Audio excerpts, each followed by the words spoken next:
నేను సవాల్ చేస్తున్నా, అలా హుజాబాద్ గడ్డ మీకెళ్ళి సవాల్ చేస్తున్నా, ముఖ్యమంత్రి గారికి సవాల్ చేస్తున్నా. చలో మీరు రాండి, నేను కూడా వస్తా. ఏ గ్రామానికి పోదాం, ఏ గ్రామానికైనా పోదాం. 2500 రూపాయలు మాకు ఇస్తున్నారు అని చెప్పి ఒక్క మహిళతో చెప్పిస్తే చలో నేను రాజీనామా చేస్తా. నువ్వు రాజీనామా చేస్తావా? 4000 రూపాయలు ఆసరా పెన్షన్ ఇస్తున్నావు అని చెప్పి నువ్వు ఒప్పిస్తే నేను రాజీనామా చేస్తా. నిరుద్యోగ భృతి ఇస్తున్నామంటే ఒప్పి రాజీనామా ఇస్తాను, నువ్వు చేయి. విద్యార్థి భరోసా గారు ఇస్తున్నావు అని చెప్పి ఒప్పి నేను రాజీనామా ఇస్తాను, రాజీనామా చేయి. రైతులకు నువ్వు ఇస్తాన 15,000 రూపాయలు రైతు భరోసా ఇస్తున్నట్టు ప్రూవ్ చేయి. 12 ఎందుకు ఇచ్చినావు మరి? 3,000 మరి అవి 5 ఎకరాలకు ఎందుకు ఇస్తున్నావు? ఎకరానికి ఎందుకు ఇస్తున్నావు? 2 ఇష్టంలో ఎందుకే కొట్టినావు? రైతు కుళ్ళకు 12,000 ఇచ్చినా చెప్పి ప్రూవ్ చేయి, రాజీనామా ఇస్తాను. ఇన్ని అబద్దాలు ఆడి సో దీనికి ముఖ్యమంత్రి గారు సిద్ధమా? నేను రెడీ ఉన్నా. నేను 6 గ్యారెంటీలు అమలు చేయాలని ప్రూవ్ చేస్తా. నేను ప్రూవ్ చేయాలంటే నేను రాజీనామా చేస్తా. నువ్వు ప్రూవ్ చేస్తావు నువ్వు లేవు రాజీనామా.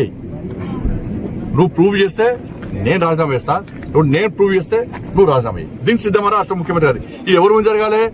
కేరళం నుంచి మీడియా నువ్వు రప్పిస్తావా, నేను రప్పియానా?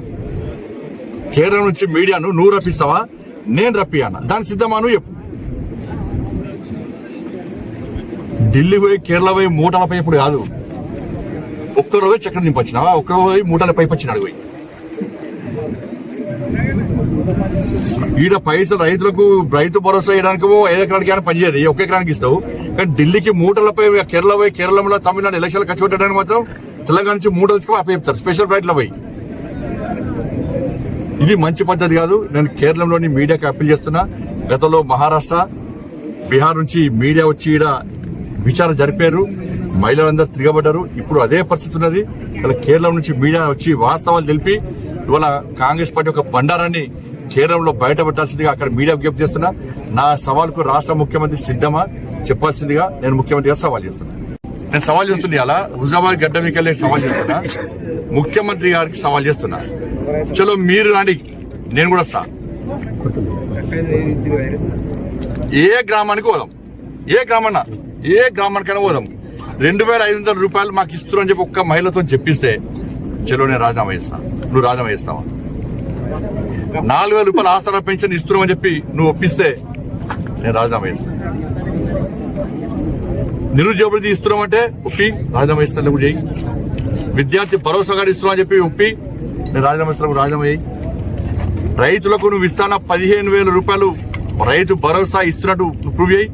12 ఎందుకు ఇచ్చినావు మరి? 3,000 మరి అవి 5 ఎకరాలకు ఎందుకు ఇస్తున్నావు? ఎకరానికి ఎందుకు ఇస్తున్నావు? 2 ఇష్టంలో ఎందుకే కొట్టినావు? రైతు కుళ్ళకు 12,000 ఇచ్చినా చెప్పి ప్రూవ్ చేయి, రాజీనామా ఇస్తాను.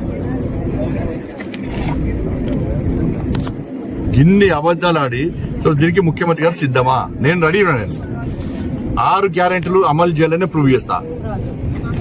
నేను ప్రూవ్ చేయాలంటే నేను రాజీనామా చేస్తా. నువ్వు ప్రూవ్ చేస్తావు నువ్వు లేవు రాజీనామా. నువ్వు ప్రూవ్ చేస్తే నేను రాజీనామా చేస్తా, నేను ప్రూవ్ చేస్తే నువ్వు రాజీనామా. దీనికి సిద్ధమా రాష్ట్ర ముఖ్యమంత్రి గారు? ఇది ఎవరు ముందు జరగాలి? కేరళం నుంచి మీడియా నువ్వు రప్పిస్తావా, నేను రప్పియానా? కేరళం నుంచి మీడియాను నువ్వు రప్పిస్తావా, నేను రప్పియానా? దానికి సిద్ధమా నువ్వు చెప్పు.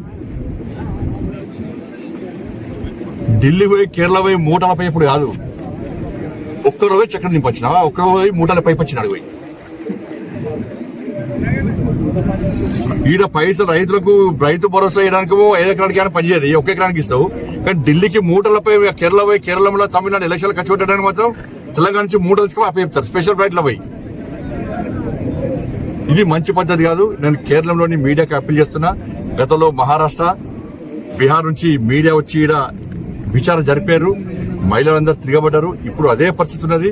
ఇలా కేరళం నుంచి మీడియా వచ్చి వాస్తవాలు తెలిపి ఇవాళ కాంగ్రెస్ పార్టీ ఒక బండారాన్ని కేరళంలో బయటపెట్టాల్సిందిగా అక్కడ మీడియా విజ్ఞప్తి చేస్తున్నా. నా సవాల్కు రాష్ట్ర ముఖ్యమంత్రి సిద్ధమా చెప్పాల్సిందిగా నేను ముఖ్యమంత్రి గారు సవాల్ చేస్తున్నా.